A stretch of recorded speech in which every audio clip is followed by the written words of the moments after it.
Demak, bu misol DTM 2025 da sizga tushib qolishi mumkin. Videoni oxirigacha ko'ring.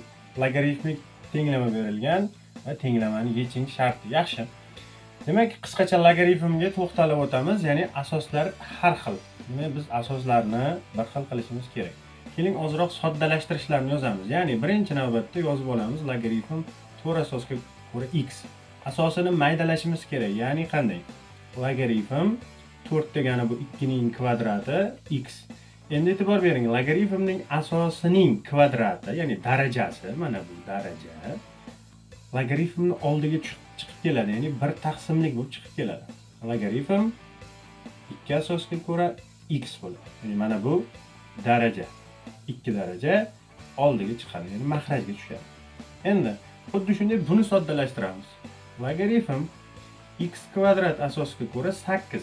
Bu yerda biz 8 ni ham soddalashtirishimiz kerak. Ya'ni qanday? Logaritm x kvadrat asosga ko'ra 2 ning kubi.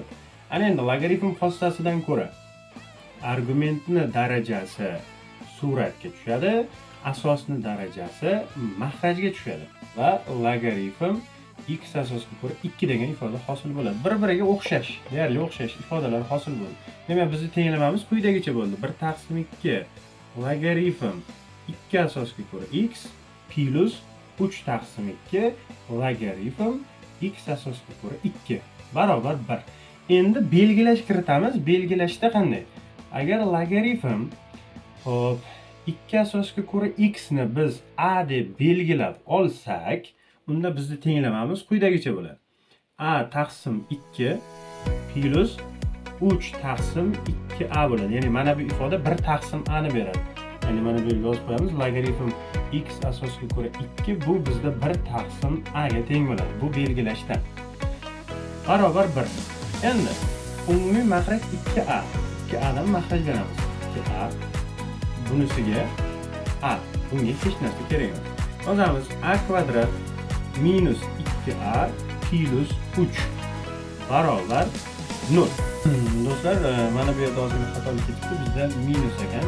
Minus mana bu oraliq ham minus bo'ladi. Shunga chiqmagan ekan bizim misolimiz. Demak, mana bu ham minus bo'ladi. Demak, to'g'rilab oldik. Demak, bizda quyidagicha bo'ladi. A minus 3 a plus 1 teng 0.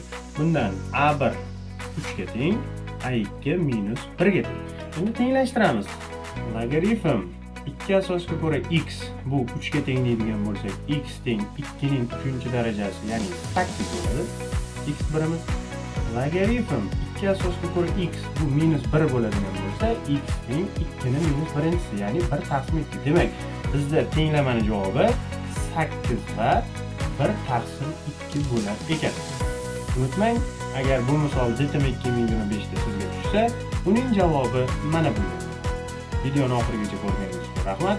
Like bosish, komment yozish, abituriyentlarga yuborish test